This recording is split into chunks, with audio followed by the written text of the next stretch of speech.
지금은 저성장 저물가지만 고성장 고물가로 갈 가능성이 높다. 이쪽으로 간다라는 대비를 할 게 첫 번째 필요하고, 안전벨트 차원에서 보험을 하나 달러로 가입하면 될 것 같다. 이런 말씀을 드리고 있습니다. 미래는 알 수가 없다. 브렉시트가 그렇게 될지 누가 알았겠고, 트럼프가 당선이 될지 누가 알았겠습니까? 그래서 분산 투자의 개념을 충실히 가져가시는 게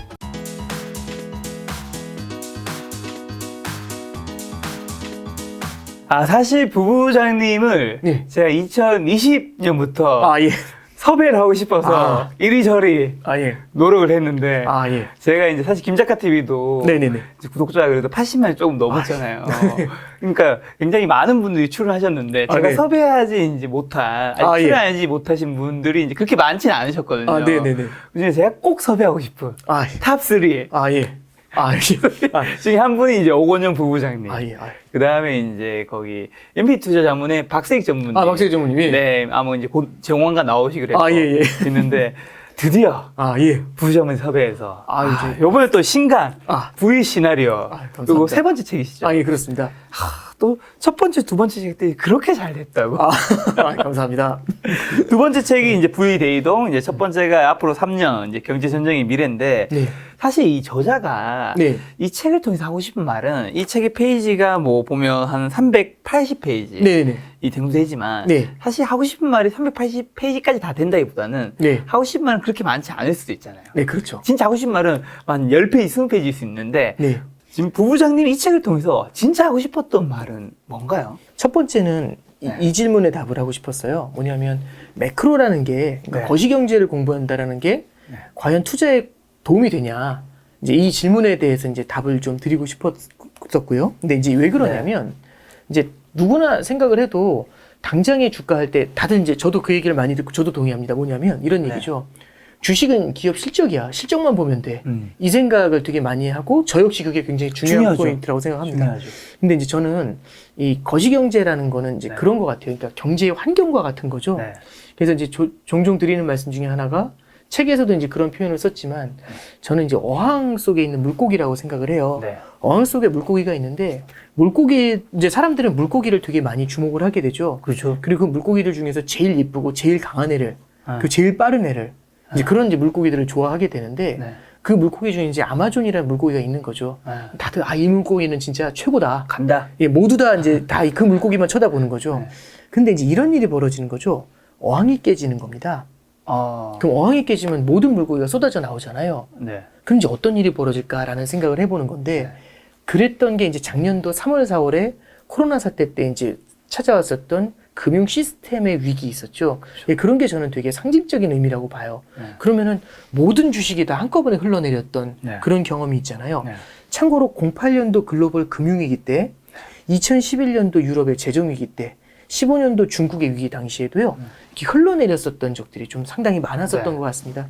그래서 매크로의 위기라는 건, 거시경제 측면에서의 위기라는 건 사실 종종 일어나는 일은 아니에요. 네. 어항이 깨지는 일은 정말 어쩌다 한 번 나타나는 그러니까 이례적인 한 이벤트지 10년에 않습니까? 한 번쯤. 네. 그러니까 저는 투자를 안정적으로 이어가시다가 하필이면 네. 이제 그런 사건이 벌어질 수도 있죠. 그래서 매크로 차원에서는 어떤 걸 좀 보시면 좋은지 네. 그런 내용들을 좀 담고 싶었고 네. 그래서 매크로 차원에서 봤을 때 매크로에서도 여러 가지 요인이 있지만 네.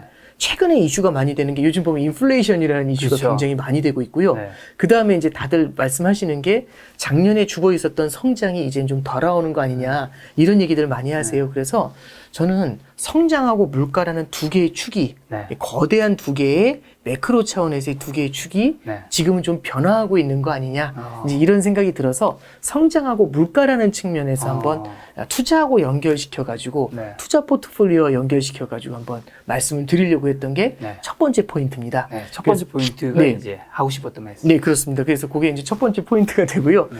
두 번째는 그러면 이제 어떻게 연결을 시키냐 이제 그걸로 들어가게 되는데 네. 그래서 저는 성장하고 물가를 딱 놓고서 성장을 두 가지로 봤어요. 네. 고성장과 저성장이 있다고 봤고 물가를 두 가지로 봤어요. 고물가와 저물가로 봤습니다. 그쵸. 그러면 고성장 고물가, 고성장 저물가, 저성장 고물가, 저성장 저물가 네. 해가지고 네 개의 축이 그래서 나오게 책에도 됩니다. 그 이미지가 있잖아요. 네, 그렇습니다. 그래서 네 개의 시나리오가 있다라고, 네. 네 개의 경제 환경이 있다라고 했고, 네. 각각의 경제 환경에 맞는 투자 포트폴리오는 무엇이 좋은지를 한번 이제 제시를 해봤어요. 네. 그리고 이제 마지막으로 이제 드렸던 말씀은 4개의 시나리오가 있습니다 하고서 끝내는 건 네. 되게 밋밋하잖아요. 그렇죠. 밋밋하죠. 개인적으로는 제가 꼭 드리고 싶었던 말씀을 저는 이제 낙관론자입니다. 낙관론은 어떻게 들었을 때는 되게 좀 천진난만해 보이고 천진난만해 보인다는 얘기는 뒤로 보면은 네. 비관론에 비해 가지고는 되게 논리적 근거라든지 네. 이런 게 약해 보이는 그런 성향들은 좀 있어요. 네. 근데 저는 좀 천성이 낙관론자다 보니까 네. 저는 이제 그렇게 좀 생각을 했습니다. 지금은 금융기 이후 지난 10여 년 동안의 흐름은 저성장 저물가의 시대라고 생각을 하고요. 네. 지금 이제 코로나라는 것 때문에 역설적으로 우리는 굉장히 강한 경기 부양책의 추동에 의해서 고성장 고물가로 이동하는 과정에 있다. 이제 그런 내용을 좀 담고 싶었어요. 네. 그래서 저는 이제 많은 분들이 좀 들으시면 생소하실 수 있어요. 저성장 저물가 기조에서 과연 우리가 옛날처럼 네. 그런 모습으로 돌아갈 수 있을까? 네. 물론 고성장이라고 해서 뭐 10%씩 성장하고 옛날처럼 고물가라고 해서 10%씩 오르고 이제 이런 말씀은 그건 아니죠. 아니고요. 예. 그냥 이런 느낌이죠. 제가 이제 2003년도에 이제 은행에 이제 처음 입행을 했거든요. 그때 당시에 정기예금 금리가 5%였어요. 1년짜리가. 5% 정기예금 금리면 그때 당시 이제 뭐라고 했냐면 선배들이 미친 저금리라는 얘기를 했어요. 네. 5%인데. 네. 지금 5%면 어떤 표현이 나올까요? 엄청난 건데요. 저는 주식 다 뺄까? 예, 그러니까 미친 고금리라는 단어로도 형용이 안 되죠. 그러니까 네. 뭔가 말로 표현할 수 없죠. 그러니까 울트라 미친 고금리, 네. 슈퍼 울트라, 뭐 별의별 단어가 다 붙어야지 될 정도로 네. 우리가 상상할 수 없는 고금리지 않습니까? 그렇죠. 그러면 우리가 생각할 때 지금의 고금리가 뭔지를 한번 느낌을 가져가 보는 거죠. 그러니까 이제 작가님께서 생각해 보실 때도 네. 3% 정도 준다고 하면 고금리냐? 그럼 저는 고금리일 수 있다 이런 생각이 들어요. 네. 그래서 지금의 우리한테 익숙해져 있는 저금리, 네. 이런 사람들이 봤었을 때 모두가 느낄 수 있는 고금리나 고물가나 고성장, 네. 지금보다 한 레벨 위의 성장, 그 궤도로 올라올 수 있지 않나? 이제 저는 그런 기대감을 갖고서 이제 고성장 고물가라는 단어를 이렇게 이제 적었습니다. 네, 그게 이제 포인트입니다. 그게 이제 두 번째 포인트. 네. 그렇게 해서 책에 보니까 이제 불확실성을 기회로 만드는 이제 4가지 부의 시나리오가 지금 이미지 뜨고 있는 것처럼 이제 요 4가지잖아요. 네네네. 요거 그러면 하나씩 좀 설명해 주시면서 네. 지금 부부장님은 이제 어떤 쪽으로 이제 갈 것이라 좀 보시는지까지 같이 말씀해 네. 주실 거죠. 네, 일단 그렇게 좀 간단하게 말씀을 드리면 일단은 그 물가라는 걸 바라봤었을 때는 네. 저는 이렇게 생각을 좀 해요. 고성장 고물가 시대가 과연 언제 있었는가 해보면 네. 2005년부터 2007년도까지의 그 흐름을 보면은요. 그때는 중국을 중심으로 해가지고 중국의 투자 성장이 엄청나게 강했어요. 네. 중국의 성장이 강해지다 보니까 중국의 굴뚝 경제가 성장하죠. 그럼 우리나라에도 굴삭기, 조선, 건설 이런 게 엄청 좋았거든요. 그래서 그때 당시에는 주식 중에서 중후장대 관련 종목들이 좋았었어요. 네. 그리고 이제 많은 분들이 요즘 이제 주식을 많이 하시니까 네. 다들 이제 이 용어에 대해서 익숙해지신 것 같은데 경기 민감주가 좋았었어요. 그렇죠. 그래서 저는 뭐 가치주다, 성장주다 이런 표현보다는 네. 경기 민감주가 되게 좋았었다 이제 이런 생각을 좀 해요. 네. 그리고 두 번째는 채권을 바라보면 네. 채권이라는 거는 물가가 올라가면 죽어요. 네. 채권은 물가가 올라가는 만큼 보상을 받기 위해서 금리를 받기 위해 가지고 투자하는 게 채권인데 네. 물가가 너무 오르면은 물가보다 낮은 금리 채권 아무도 안 하죠. 네. 물가가 10%씩 오르는데 정기예금 3%짜리 하는 사람은 바보죠. 그렇죠. 그래서 이때 당시에는 채권이 되게 안 좋았어요. 네. 2005년에서 7년도 사이에는. 그리고 이제 마지막으로 보면 원자재 시장은 어땠는가? 원자재 시장 나쁘지 않았었어요. 실물 경제의 수요가 탄탄하니까 네. 원자재 가격도 많이 올랐었죠. 그래서 고성장 고물가 시대를 바라보면 우리는 첫 번째 생각하는 게 중후장대 관련 네. 주식들이 좋았다. 그리고 두 번째는 채권 쪽은 안 좋았다. 안 좋았다. 네, 그 다음에 세 번째는 원자재 관련은 좋았고, 네. 그 다음에 금도 나쁘지 않았었죠. 그렇죠. 산업용 원자재로서의 특성도 네. 있으니까요. 그게 이제 우리는 이제 고성장 고물가의 시대다라고 기억을 합니다. 그러면 그 흐름을 가지고 그대로 저성장 고물가의 시대로 네. 가보죠. 저성장 고물가는 성장 자체가 안 나오는데 물가는 높아요. 네. 언제가 그랬냐면 70년대 스태그플레이션의 시대 때 그랬었어요. 저도 그때는 사실 살아본 적은 없어서 그렇죠. 근데 다만 체계라든지 이제 이런 기록들을 바라보면은 어떤 흐름이 있었냐면 첫 번째는 저성장 고물가는 일단 성장이 안 나오니까 기업 입장에서는 매출이 안 나오죠. 그렇죠. 물가가 높으니까 비용이 높아요. 네. 그럼 매출은 낮은데 비용이 높으면 손익이 안 나오겠죠. 기업 실적이 안 좋습니다. 네. 주식이 안 좋아요. 네. 그리고 두 번째는요. 물가가 오르니까 채권이 안 좋아요. 네. 그래서 많은 분들이 그 말씀을 하세요. 주식과 채권은 위험자산과 안전자산이라서 반대의 흐름이라고. 그렇죠. 근데 70년대엔 주식 채권이 다 터졌어요. 다 안 좋았군요. 포트폴리오 투자해봤자 의미가 없었던 거죠. 물론 물론 주식보다 채권이 덜 터졌겠죠. 그렇죠, 그렇죠. 근데 누구도 포트폴리오 투자를 할 때 덜 손해보려고 투자하는 사람은 없습니다. 네. 어디선가는 이익을 보기 위해서 분산 투자를 하는 거잖아요. 그래서 주식 채권이 동시에 터지니까 투자자들이 전통적인 투자 자산에서는 답을 못 찾아요. 그래서 대안자산을 찾게 되는데 그 대안자산이 원자재입니다. 원자재. 그래서 저는 대안자산에 대해서 처음 배울 때 원자재가 대안자산인 줄 알았는데 네. 알고 보니까 70년대의 아픔을 담고 있는 용어였더라고요. 그래서 그때 당시에는 원자재가 좋았어요. 네. 국제유가가 배럴당 2달러였던 게 44달러까지 뛰었습니다. 금 가격이 온스당 30불이었던 게 온스당 35불이었던 게 600불까지 뛰었어요. 네. 그때가 70년대입니다. 그러면 저성장 고물가의 시대를 감안한다면 네. 주식 채권이 어려우니까 원재재로의 해지가 필요할 수 있겠죠. 네. 그 다음에 이제 세 번째는 이제 고성장 저물가의 시대입니다. 네. 이게 참 독특한 시대이긴 한데요. 제가 바라보는 가장 이상적인 시대가 2017년이었다고 생각을 해요. 2017년? 아마 주식 투자를 오래 해보신 분들은 네. 2017년장을 잊으실 수가 없을 거예요. 물가가 안 오르는 상태에서 전 세계 성장이 세게 나올 것 같은 느낌을 줬던 겁니다. 그러니까요. 첫 번째는 고성장이잖아요. 네. 주식이 다 좋아요. 주식 채권이 다 좋아요. 물가가 안 오릅니다. 물가가 안 좋으니까 채권도 당연히 안정적이었죠. 주식은 전 종목이 좋아요. 그래서 성장주, 가치주 할 거 없이 다 날아갔습니다. 그리고 원자재 시장도 나쁘진 않았어요. 그래서 고성장 저물가의 시대는 주식 괜찮았고요. 그 다음에 채권도 좋았습니다. 근데 물가가 높지 않으니까 사실 원자재가 원자재 필요. 그러니까 이 주식 채권에 비해서는 좀 덜했던 것 같아요. 상대적으로. 그래서 쏘쏘 내지는 약간 배드, 네. 낫배드인데 약간 배드, 그러니까 상대적으로 렐러티블리 배드라고 할게요. 네. 이제 그런 정도였던 것 같습니다. 그 다음에 마지막 저성장 저물가의 시대는요. 네. 물가가 낮으니까 채권이 좋아요. 그렇죠. 성장이 안 나오면 금이 안 좋고, 성장이 안 나오면 주식이 안 좋겠죠. 네. 그리고 성장이 안 나오고 물가도 안 좋으니까 원자재는 안 좋겠죠. 네. 그러면 저성장 저물가는 지금의 시대라고 볼 수 있는데 주식이 안 좋고 채권만 좋고 원자재가 안 좋은 시대예요. 네. 근데 이상하다. 주식 좋은데? 그렇죠. 이런 생각이 딱 들죠. 네. 뭐가 달라진 거냐면 옛날하고 바뀐 건 저성장 저물가가 너무 고착화되니까 네. 각국의 중앙은행에서 어마어마한 돈을 때려붓기 시작을 합니다. 유동성. 그렇죠. 돈을 마구 뿌리니까요. 그 돈의 힘으로 주식시장이 달려갑니다.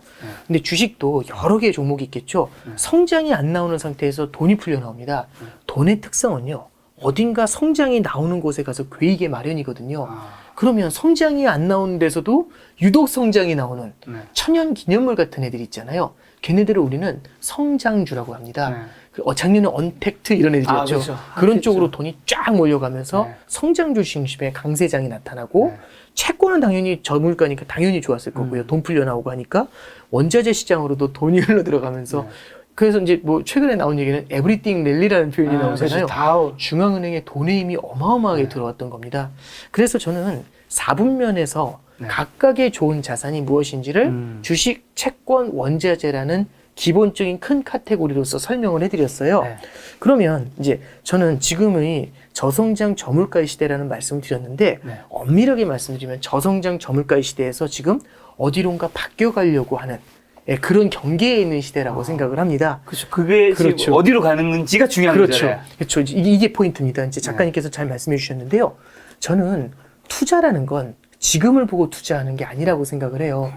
지금이 저성장 저물가라고 해서 거기에 맞는 애만 투자하는 게 아니라 우리는 미래의 모습을 보고 투자하지 않습니까? 결국에는 예를 들어서 제가 아파트를 사려고 합니다. 그 아파트에 아무것도 없는데 왜 사? 제가 얘기하는 거죠. 3년 후에 지하철 들어와요. 그러면 지금을 보고 투자하는 게 아니라 3년 후에 있을 지하철을 보고 투자하는 거지 않습니까?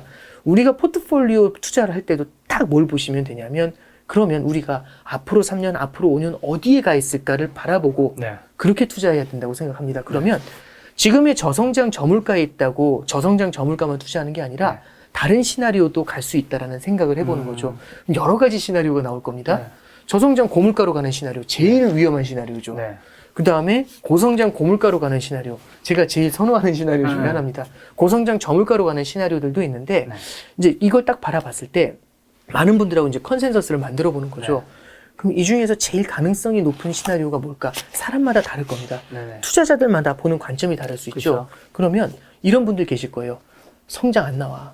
물가만 오를 것 같아. 그러면 저성장 저물가에서 저성장 고물가로 갈 것 같다. 이런 생각이 드시잖아요. 네. 그럼 일로 쭉 밀어 올리는 겁니다. 네. 저성장 저물가에서 저성장 고물가로. 네. 그러면 저는 만약 제가 그 투자자라고 한다면 이 두 분면에서 이 두 시나리오에서 안 좋았던 자산들의 비중을 네. 크게 늘려놓을 것 같아요.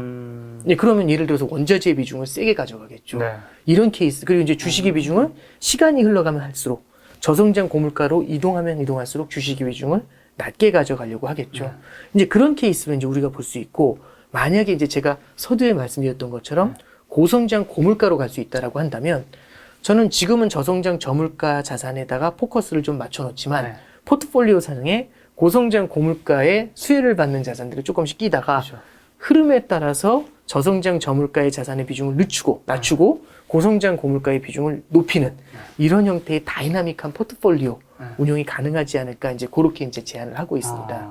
지금 부부장님은 고성장 고물가로 갈 확률이 좀 높다고 생각하시는 거죠? 네, 이 그렇게 중에서는 기대를 하고 있습니다. 네. 네. 그리고 이 중에서는 갈 게 높기 때문에 여기에는 주식과 원자재와 금이 조금 더 다른 자산에 비해서 조금 더. 네. 저는 이렇게 좀 설명을 좀 드릴게요. 네. 그 포인트는 뭐냐면, 네. 그러면 뭐 당장 다음 주에 저 고성장 고물가냐, 그게 아니라 네.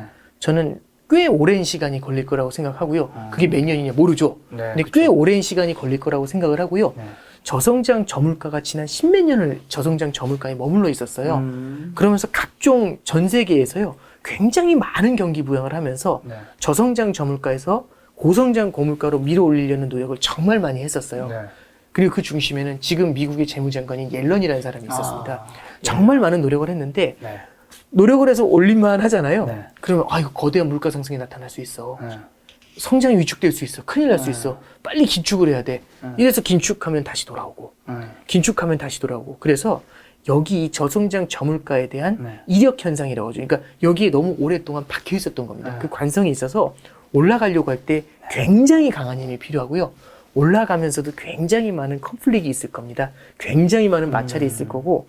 그래서 저는 이제 말씀드리는 게, 네. 저성장 저물가에 있는 자산, 네. 고성장 고물가로 갈 수 있는 자산, 비중을 높여가는 게 첫 번째 포인트가 되고, 마찰이 있을 거라는 말씀을 드렸잖아요. 이 마찰을 견딜 수 있는 안전자산을 보험의 형태로 갖고 있는 게 중요하다. 그러니까 보험 가입하시라는 말씀이 아니라, 어떤? 그런 마찰을 갖다 대비할 때는 어떤 자산이 좋냐면 달러나 금 같은 자산을 좀 가져가시는 게 좋아요. 네. 자, 보시면 제가 아까 말씀드렸던 게, 저성장 저물가에서 고성장 고물가로 밀어 올리기 위해서 중앙은행에서 엄청난 달러를 주입을 한 겁니다. 푹 찔러놓고 달러를 막 집어넣고 있어요.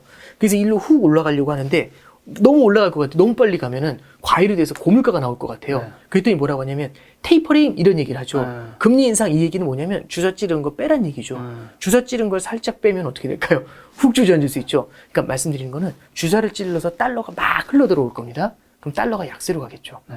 주사를 빼면 달러가 반대로 가겠죠. 돌아갈 수 있죠. 네. 예, 그래서 저는 달러라는 자산도요, 내 포트폴리오의 일부로서 다른 자산이 망가질 때 혼자 튀는 자산이 네. 달러거든요. 그래서 저는 포트폴리오 분산 투자가 굉장히 중요하다라고 생각을 네. 하고, 저는 이제 좀 낙관적인 관점에서 지금은 저성장 저물가지만 고성장 고물가로 갈 가능성이 높다. 네. 이쪽으로 간다라는 대비를 할 게 첫 번째 필요하고, 두 번째는 가는 과정에서의 마찰을 대비하기 위해서 안전벨트 차원에서 보험을 하나 네. 달러로 가입하면 될 것 같다. 네. 이런 말씀을 드리고 있는 겁니다. 네. 그럼 금도 지금 가지겠다고 하시는 측면에서 네. 제가 얼마 전에 오렌 버핏 책을 봤는데 네. 오렌 버핏과 그 파트너인 찰리 먼거는 네. 금은 투자하지 말자. 아, 예. 금은 생산 가치 수단이 이제 금이 금을 낳을 수는 없는 거잖아요. 네, 네, 네. 그런 멘트가 있었잖아요. 네, 네, 네. 요것과 이제 부부장님의 얘기는 조금 다른데 뭔가 네. 해석하는 부분도 좀 다른 것 같아요. 네. 우리가 어떻게 봐야 됩니까? 저는 그 의견 충분히 공감하고요. 네. 금이라는 것도 결국에는 노란색 돌덩이라고 생각을 해요. 그렇죠. 근데 이제 금에 투자하는 포인트는 뭐냐면, 네. 달러 가치가 하락을 할 때 네. 달러가 타락을 하는 가능성을 열어둘 필요가 있습니다. 왜냐하면 지금 전 세계적으로 부채가 굉장히 많아요. 네. 과거하고 비교할 수가 없을 정도로 네. 부채가 많습니다. 부채가 많아진다는 얘기는 1%의 금리를 인상하는 것도 과거에 비해서 훨씬 힘들어지게 만든 거예요. 그래서 지난 30년 동안 부채가 계속 올라오는 사이클에서는 네. 금리가 계속 낮아지면서 네. 금리 인상을 하더라도 예전보다는 덜해요. 네. 예전보단 조금 덜 올리고 예전보다 조금 덜 올리고 네. 이 사이클이 반복되면서 부채가 더 쌓이니까 네. 금리 인상이 굉장히 신중해지게 됩니다. 네. 그러면 나중에는 어떻게 되냐면 이 부채가 너무 많이 쌓여가지고 부채에 부담이 생기잖아요. 그러면 이 부담을 갖다가 어떻게 해서든지 이 무게를 갖다 이겨내기 위해서 더 많은 돈을 주입을 하게 됩니다. 더 많은 달러를 주입하게 되면은 달러의 타락이 좀 더 빨라질 수 있죠. 그러면 종이 화폐의 가치가 하락하게 됐었을 때 네. 상대편에서는 실물 화폐의 가치가 오를 수 있어요. 네. 실물 화폐가 금입니다. 네. 우리가 이렇게 생각하면 좋을 것 같아요. 옛날에는 금본위 화폐제였고요. 그렇죠. 금 1온스당 35달러만 찍을 수 있었어요. 근데 1온스당 35달러만 찍을 수 있었는데 1971년에 네. 미국의 닉슨 대통령이 이렇게 하는 거죠. 미국 경기가 돌아서질 않는 거죠. 그래서 미국 경기 회복을 위해서는 유동성을 더 풀 필요가 있었어요. 그래서 도저히 못하겠다. 1온스당 35달러의 금을 가둬놓는 게 아니, 달러를 가둬놓는 게 아니라 마음대로 찍자라고 하죠. 그래서 금본위가 철폐가 돼요. 그러면 1온스에 35달러씩 찍다가 네. 1온스에 200달러를 찍습니다. 네. 그러면 1온스에 200달러 찍는 거나 그게 중요한 게 아니라 1온스가 200달러가 된 거죠. 네. 1온스에 600달러 찍으면 온스 상관없이 그냥 달러를 찍으니까 네. 그럼 양쪽 하나라서 1온스에 1000달러씩 찍으면 네. 1온스에 1000달러로 가격이 되고 더 찍으면 1온스에 2000달러가 되는 거죠. 그래서 저는 리스크 중에 하나가 뭐냐면 중앙은행이 네.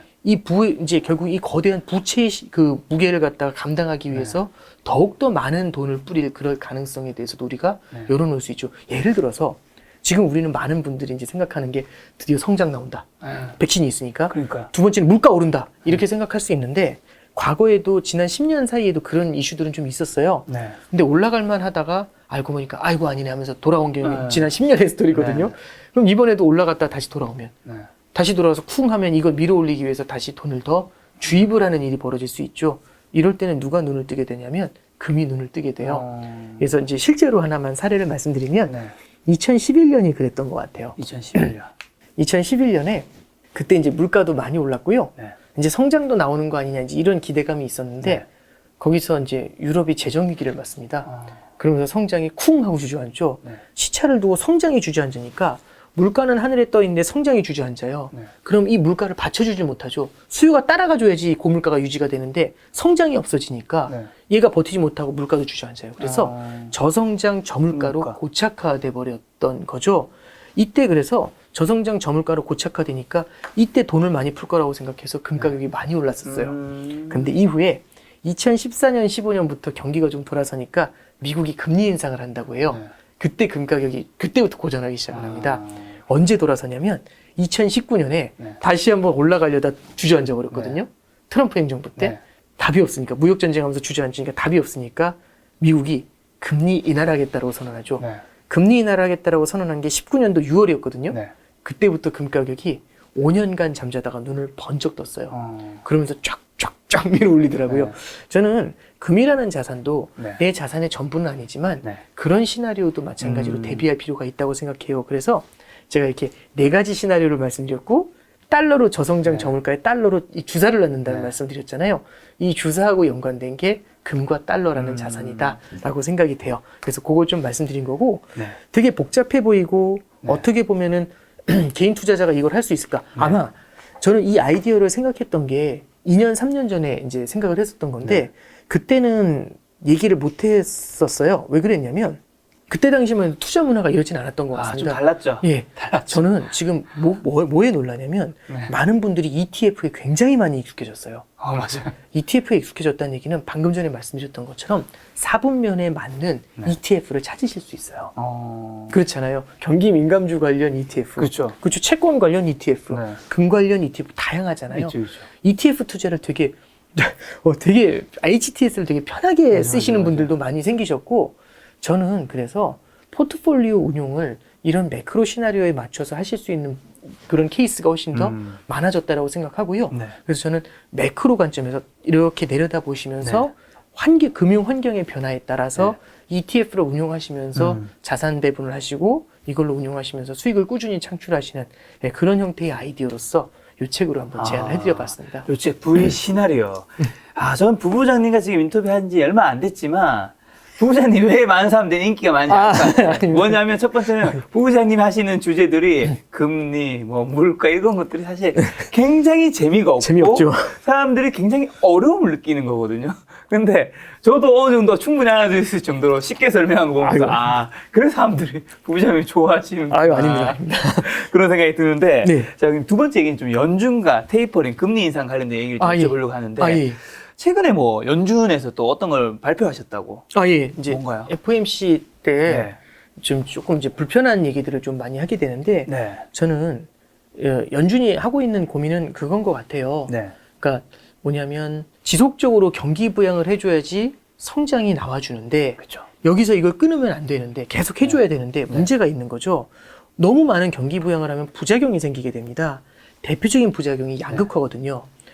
이게 옛날하고 달라진 건 경기 부양을 했었을 때 이게 실물 경제에 전체적으로 스며드는 게 아니라 자산 시장을 뜨겁게 만들고 특정 자산으로의 자금 쏠림이 생기면서 원자재 가격을 들어올리면서 물가 상승을 자극하는 경우들이 많은 것 같아요. 그래서 지금도 어떤 양극화냐면 미국에서는 주택 시장이 너무 뜨겁거나 자산 시장, 주식 시장을 비롯한 자산 시장이 너무 뜨겁거나 아니면 물가가 올라오거나 이것만 바라보면 테이퍼링 당장 해야 돼요. 미국도 부동산이 뜨거워요? 부동산 엄청 뜨겁습니다. 한국처럼? 놀라울 정도입니다. 똑같구나. 그냥 올해 1분기에 부동산 가격이 엄청 뛰었거든요. 근데 이제 문제는 자산 시장만 보면 테이퍼링하고 금리 인상하고 해야 되거든요. 근데 문제는 뭐냐면 아직 코로나 이전에 비해서 미국에는 700만 명의 실업자가 있습니다. 700만. 예, 우리는 그분들에 대해서는 잘 주목하지 못하죠. 그렇죠. 뜨거운 자산 시장을 주목하죠. 맞아요. 그리고 집을 잃고서 이제 쫓겨나신 분들도 있어요. 그래서 연준의 파월 의장이 출근을 할 때 워싱턴 DC에 있거든요. 연준이 출근을 할 때 그 연준이 있는 그 건물로부터 2블록 떨어진 곳에 텐트촌이 있답니다. 집에서 이제 쫓겨나신 분들이 머무는 곳이라고 하는데 그걸 보면서 되게 마음 아파하신다고 해요. 실제 거기 한번 방문하셨다면서요? 네, 그렇습니다. 네. 그래서 저기 이제 파월 의장도 작년 12월인가 어떤 코멘트를 하냐면 양적 완화가 물론 부작용은 있지만 저런 분들한테 그래도 나름대로 도움을 드리고 있다. 굉장히 큰 도움을 드리고 있다는 그런 실증적인 증거도 있다. 이런 얘기까지 했어요. 자, 그러면 뜨거운 자산 시장을 보면은 테이퍼링하고 양적 완화 빨리 멈추고 금리 인상해야 되고요. 아직도 차가운 아랫목을 보면 이거는 양적 완화 계속해주고 금리 낮은 수준으로 유지해줘야 돼요. 금리 인상하면 안 돼요. 이 둘을 바라보면 딜레마죠. 어떤 정책을 써야 될지 모르잖아요. 한쪽을 보면 금리 인상해야 되고 한쪽을 보면 금리 인상하면 안 되고 이 딜레마에 빠졌을 때 중앙은행은 똑같은 생각을 합니다. 어떤 전략을 쓰게 되냐면 시간을 끌어요. 시간을 끈다는 건 뭐냐면은 첫 번째 이거죠. 이 뜨거워진 자산 시장이 더 뜨거워지지 않도록 옆으로 기게 만들고 대신에 실물 경제가 지금의 경기 부양책으로 빠르게 올라오는 순간까지 기다려줘요. 이런 상태에서 둘 다 어느 정도지 양극화가 좀 수렴을 해주면 그때 편하게 통화 정책을 쓸 수가 있겠죠. 금리 인상을 하든 테이퍼링을 하든. 그럼 시간을 끌어야 되는데 여기서 이제 모순이 생기죠. 아니 시간을 끌면 자산 시장이 더 올라가잖아. 그래서 심리적으로 부담을 주는 게 되게 포인트입니다. 그래서 말로 구두 개입을 해요. 예, 무서운 말을 해줘요. 겁을 주는 거죠. 때릴 수는 없으니까 겁을 주는 겁니다. 근데 겁을 줘도 그래서 이제 보면은 올해 4월, 5월에 보면 옐런 재무장관까지 나와서 뜬금없는 때 전혀 그 얘기 안 해도 될 것 같은데 금리 인상 이런 얘기하고 그 발언을 하신 게 그러면 의도된 건가요? 의도했겠죠. 했다고 생각하세요? 이거 왜냐하면 한번 생각을 해보죠. 이게 좀 이제 공신력이 있는 분들은 대외적으로 말씀을 하실 때 그 되게 이제 대본 같은 것도 하겠죠. 짜고 용어 하나 쓰는 것도 되게 긴장해요. 모두가 보는데 전 세계가 바라보잖아요. 맞아. 그러면 그 전 세계가 바라보는 그 대본을 갖다가 얘기를 할 때 과연 의도하지 않은 얘기를 할 수 있을까? 저는 그렇게는 생각 안 해요. 그러니까, 그러니까 거기서 하는 말 하나하나가 다 한 번씩은 곱씹어 봤던 얘기겠죠. 그러니까 무언가 의도가 있으니까 그 내용이 담겼겠죠. 그러면 그 내용이 그 의도가 뭔지를 해석하는 건 틀릴 수가 있지만 저는 제가 보는 관점에서는 이런 것들은 자산 시장에 한 번 정도는 이렇게 깜짝 놀라게 만드는 그런 요소들은 된다고 보고 그런 것들이 자산 시장에 부담을 줄 수 있죠. 문제는 뭐냐면 자산 시장에 부담을 줬음에도 불구하고 주식 시장이 아랑곳하지 않아요. 왜냐하면 알고 있는 거죠. 때릴 수 없다는 걸. 구두 개입하고 있는 거라고 알고 있죠. 똑똑해진 거죠, 자산 시장이. 그러면 신경 안 쓰는 겁니다. 어차피 너네들이 쓸 수 있는 펜은 없어. 이렇게 생각을 하는 거죠. 그러면 어떻게 해야 되냐면 조금 더 강해야죠. 그리고 뭔가 때리진 않으면서도 예를 들어 이런 거죠, 이런 거. 때리지는 않으면서도 뭔가 좀 찜찜하게 만들고 불편하게 만들어주는 게 네. 되게 필요하죠. 네. 그래서 이제 어떤 걸 쓰냐면 점도표를 인상하는 방법이 있습니다. 점도표라는 건 연준 위원들이 네. 미래의 금리가 어떻게 될지를 찍는 거예요. 네. 근데 이제 요번에 이제 지난주에 있었던 FOMC에서 이제 어떤 일이 있었냐면 네. 미국에서 이제 그 점도표를 찍는데 네. 원래는 2024년에 금리 인상한다고 했거든요. 그렇죠. 근데 2022년 내년에 금리 인상한다는 사람들의 숫자가 7명을 확 늘어버린 거죠. 네. 그러면 시장은 깜짝 놀라죠. 헉! 그러면 금리 인상 이런 얘기 할 수 있거든요. 근데 첫 번째 보면 점도표에서 금리가 올라간다고 해서 예상이 올라간다고 해서 금리 인상 된 거 아니죠. 아니죠. 아무것도 없잖아요, 사실. 아무것도 없죠. 근데 이제 시장은 찜찜하죠. 찜찜하죠. 불편하잖아요. 그러니까 그래서 파월 의장도 혹시 이거 갖고 시장이 겁먹으면 큰일이잖아요. 그래서 이제 사실은 속내가 들킨 거죠. 뭐라고 하냐면 이제 끝나고 기자회견에서 점도표 너무 신경 쓰지 마세요. 그거 큰 의미 있는 거 아니에요. 이렇게 얘기하거든요. 할 건 다 하고. 그러니까 저도 말씀해 주신 게 포인트인데 그럴 거면 왜 해요? 그렇잖아요. 그런 거 못하러. 이게 점도표도 히스토리가 있어요.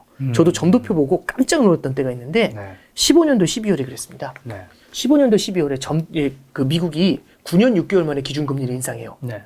그때 0.25%로 제로금리에서 처음으로 금리 인상했거든요. 그러면서 뭐라고 하냐면 점도표에다가 2016년에는 4번 인상한다 하면서 4번의 점을 빵빵빵빵 찍어놨어요. 엄청나게. 그래서 2016년에 4번 인상하는 게 기정사실화된 것처럼 보였어요. 15년 12월에 4번 인상한다, 내년에. 그렇죠. 시장이 깜짝 놀랐죠. 놀랄만하죠. 예, 그래서 16년도 1, 2월에 주식시장이 완전히 망가졌어요. 그러니까 이제 금리 인상이 늦춰지죠. 16년도 6월 24일 날 브렉시트가 있었어요. 금리 인상 못하죠, 무서워서.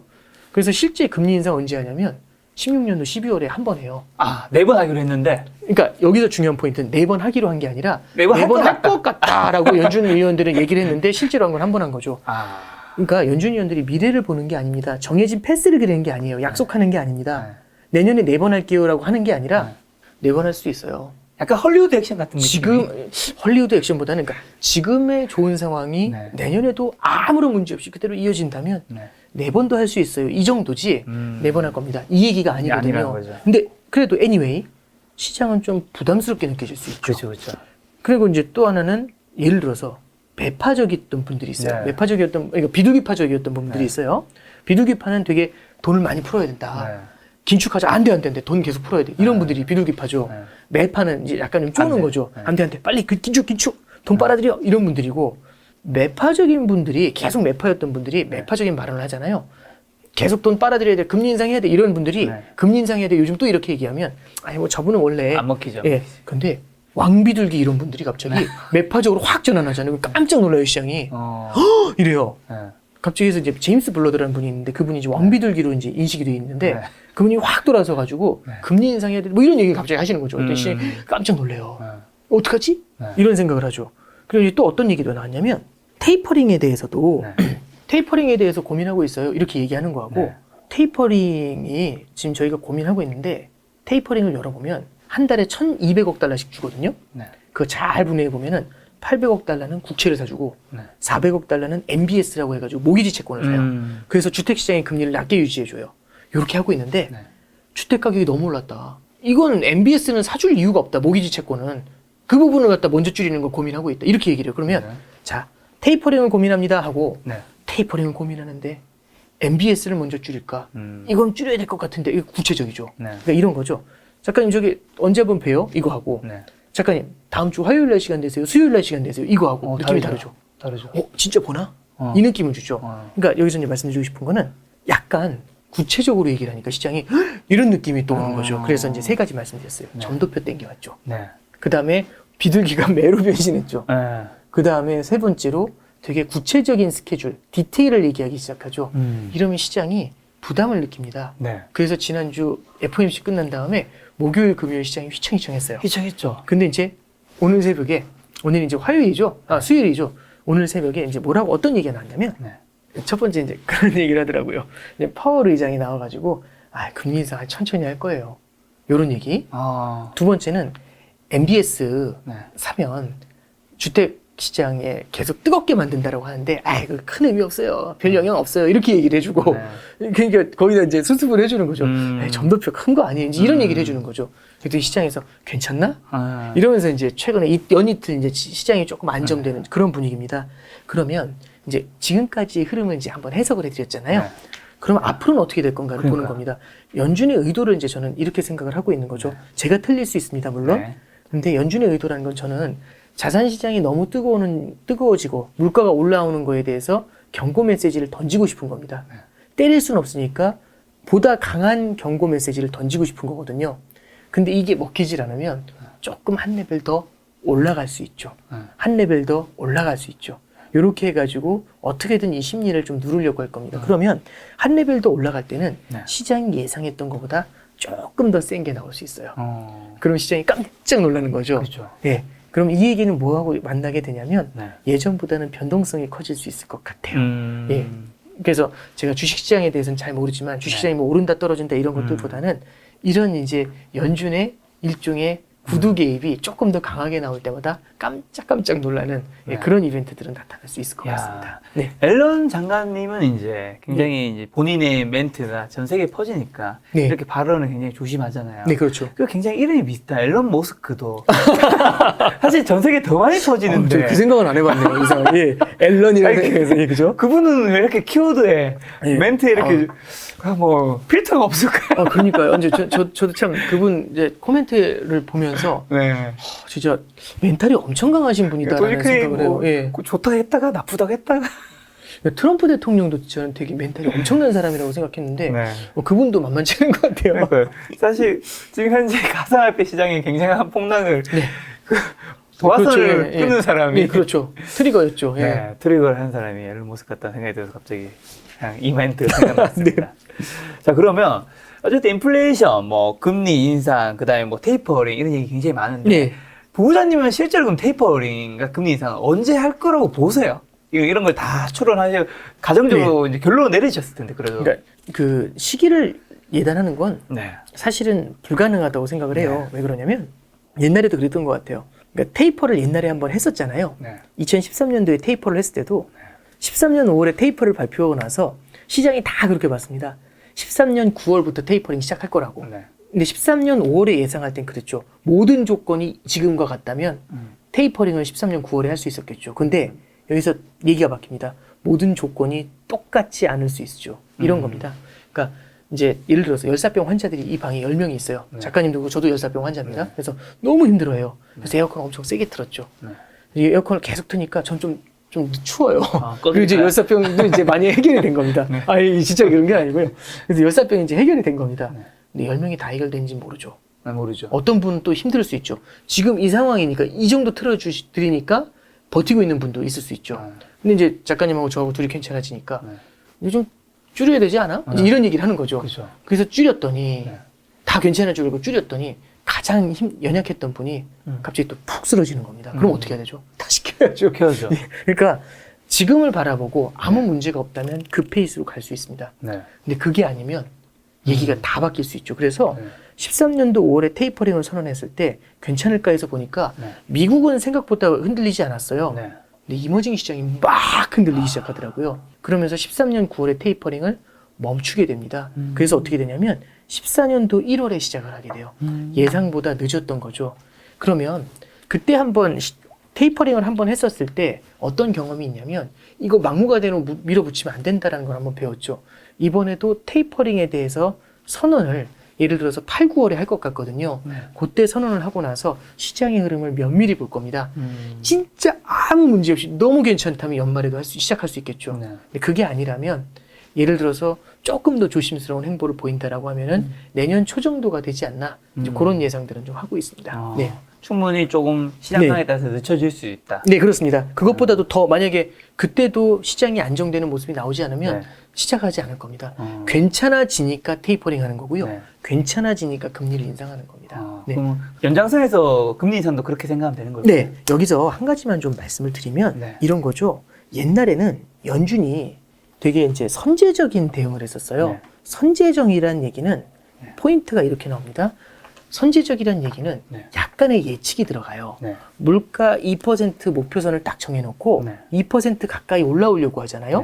네. 2% 가까이 올라오려고 하면은 선제적으로 팍 때려버려요. 그럼 여기서 선제적이라는 표현이 뭘 담고 있냐면 예측을 담고 있어요. 네. 아, 2% 위로 올라갈 것 같아. 미리 때려! 이러면서 때린 거거든요. 이 선 건드리면 안 돼. 네. 금 넘으면 안 돼. 이 얘기예요. 저희 어렸을 때 이렇게 보면 이렇게 그 학교에서 옛날 학교에서 보면 이제 짝꿍이 있으면 여기 이렇게 선거 너무 손 많이 껐죠. 너무 지우기 넘어가면 그 집이 내 거다. 지우기 자르고 뭐 그랬잖아요. 그런 것처럼 네. 넘어올 것 같으면 신경 쓰는 거죠. 이게 가까이 있으면 되게 신경이 쓰이잖아요. 네. 그 느낌인 겁니다. 네. 얘는요 선제적으로 대응한다는 얘기는 뭐뭐 할 것 같다. 예를 들어서 물가가 오를 것 같다, 성장할 것 같다라는 예측을 담고서 때려요. 그래서 예전에는 성장이 나올 것 같다, 괜찮아질 것 같다고 하면 테이퍼링을 하고 네. 금리 인상을 했어요. 네. 다시 괜찮아질 것 같다고 하면 네. 테이퍼링을 하고 금리 인상을 했어요. 지금은 어떻게 바뀌었냐면 이렇게 합니다. 하도 선제적으로 때려서 눌리니까 선제적으로 때려서 눌리고 선제적으로 때려서 눌리니까 이제 알았어요. 와, 이제는 한 번 끌어올리기도 정말 힘든데 옛날의 기준으로 하면 안 되겠다. 일단은 올라오게 하고 이 위로 얘가 추세적으로 이어질 수 있는지를 확인해서 확인 사살이 된 상태에서 금리를 인상해야 된다라고 해서 지금은 아웃컴 베이스드라고 합니다. 네. 결과를 보고 움직이자고 해요. 그 얘기는 뭐냐면 괜찮아질 것 같으니까 금리 인상하자라는 말이 아니라 네. 괜찮아졌어? 진짜 괜찮아? 확실히 괜찮지? 오케이, 올려. 이렇게 바뀐 거예요. 다 두드리고. 네, 이거죠. 네. 그래서 옛날보다 조금 더 늦게 갈 수 있어요. 아. 예, 그래서 옛날하고 연준이 좀 네. 바뀌었다. 이 포인트를 우리가 꼭 염두에 두고 보실 필요가 있을 것 같아요. 네, 지금까지 말씀하신 게 이제 연준의 정책 관련된 것들 네. 얘기를 들었잖아요. 네네네. 우리가 사실 요즘에 뭐 네. 연준, 패드 사실 2019년까지는 전 그 말이 뭔지도 몰랐어요. 네. 대부분 마찬가지였을 거예요. 네네네. 작년에 좀 그 말 많이 들으신 것 같고 많은 투자자분들도 이제는 개인 투자자분 중에서 연준 패드를 모르시는 분이 없을 것 같아요. 근데 우리가 왜 이 연준의 뭔가 향방과 이런 것들 좀 정책과 이런 것들을 주의 깊게 봐야 될까요? 저도 옛날에 처음 공부 시작할 때는 네. 제가 왜 미국 얘기를 왜 알아야 되지 이런 생각했었고요. 08년도에는 이제 중국의 물가가 되게 중요한 때가 있었어요. 네. 그래서 중국의 물가에 영향을 미치는 게 중국의 돼지고기 가격이더라고요. 그래서 제가 이제 그 생각도 했었어요. 제가 왜 네. 중국의 돼지고기까지 신경 써야 되나 네. 이 생각했었고 그렇죠. 2010년도에 그리스 사태 때문에 코스피가 빠질 때는 네. 그리스 선거까지 신경 써야 되나 이제 이런 생각을 사실 했었어요. 네. 그 정도도 신경 쓰는데 연준 네. 당연히 신경 써야 되는 이유가 네. 우리나라 경제가 기본적으로 내수로 성장하냐 수출로 성장하냐의 포인트가 있는 것 같아요. 수출이죠. 수출이 크죠. 수출이라는 건 우리나라의 수요가 아니라 다른 나라의 수요를 말합니다. 네. 그럼 다른 나라 중에서 그러면 누군가 사주잖아요. 그럼 전 세계에서 우리나라 물건을 탄탄하게 많이 사줄 수 있는 나라가 어딘가를 보는 거죠. 네. 당연히 미국이죠. 그러면 미국의 수요가 되게 중요하거든요. 그래서 저도 매크로 경제를 보는 사람이지만 부끄러운 말씀입니다만 한국의 실업률보다는 미국의 실업률을 훨씬 더 신경을 써요. 왜냐하면 미국의 소비라는 건 결국에 뭐하고 연관이 되냐면 미국의 고용과 연결이 되겠죠. 네. 미국의 금리와 연결이 되겠죠. 미국의 물가와 연결이 되겠죠. 그럼 미국의 고용, 미국의 물가, 미국의 금리 이 세 가지를 모두 관장하는 게 연준이에요. 그럼 연준이 어떻게 움직이냐에 따라서 미국의 소비가 바뀌어 나갈 수가 있겠죠. 그렇죠. 그럼 예를 들어 연준이 매파적으로 금리를 막 올립니다. 네. 그럼 미국의 소비가 주저앉을 것 같아요. 그럼 우리나라 수출은 지금은 좋을 수 있지만 주저앉을 수 있죠. 네. 이런 것들이 우리한테는 굉장히 하나의 트라우마처럼 남을 수 있습니다. 네. 그래서 저는 이제 연준에 대해서 바라보는 거는 충분히 좀 필요한 이슈가 아닌가 좀 그렇게 좀 말씀드릴 수 있을 것 같아요. 야, 수출이 다른 나라의 수요라는 표현이 되게 그렇죠. 되게 네. 딱 너무 와닿는. 예. 그러니까 우리는 뭔가 어쨌든 뭔가 파는 거 생각하지만 네. 그 나라에서 어쨌든 이걸 가져가는 거니까. 예, 여담입니다만 네. 저도 이제 이렇게 그 연준 얘기를 제가 이렇게 이제 대중 앞에서 하게 될 거라고 상상도 못했었어요. 아. 왜냐하면 친구들하고 이제 술자리에서도 네. 사실 막 주식 얘기하면 네. 되게 인기 많아요. 주식 얘기하는 친구들은 종목 얘기하는 그쵸. 흔히 말하는. 테슬라 어떠냐 뭐 이러면 이제 저도 이제 혹해서 들어요. 네. 근데 넌 뭐하니 하면서 이제 저한테 물어보는 거죠.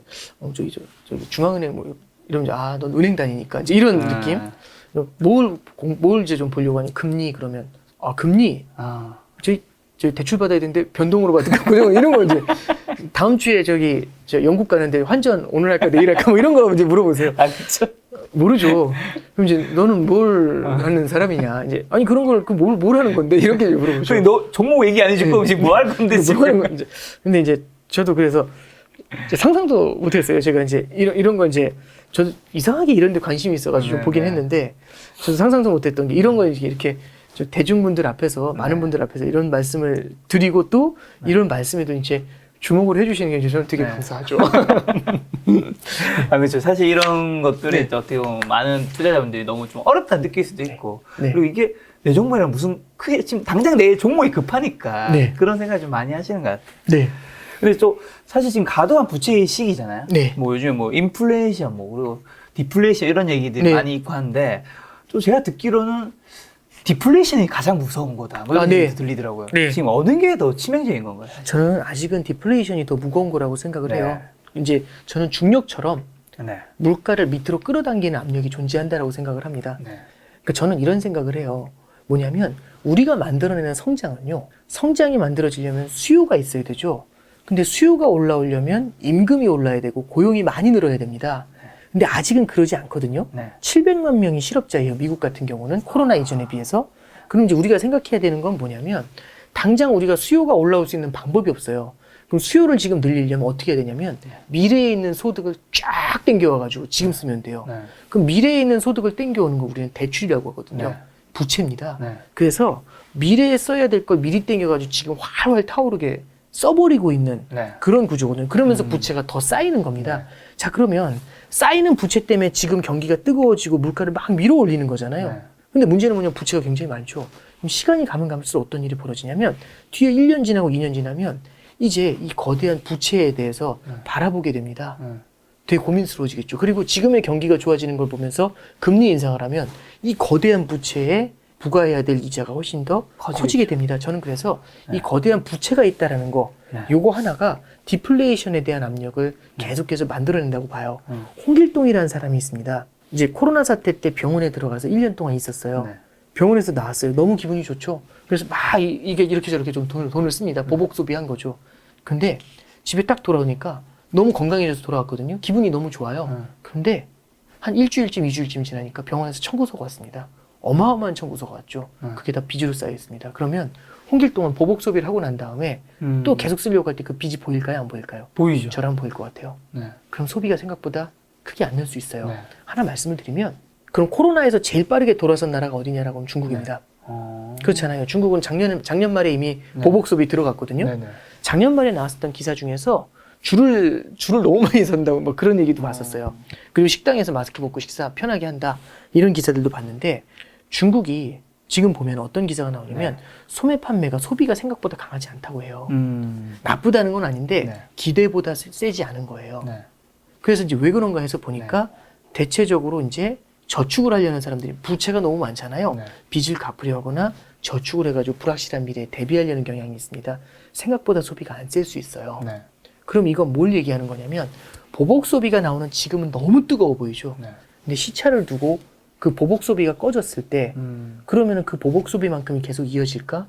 잘 모르겠어요. 네. 그래서 우리는 지금 당장의 모습을 바라면서 거대한 인플레이션 왜? 보복 소비 때문에 네. 왜? 강한 경기 부양 때문에 근데 경기 부양도 이런 게 있습니다.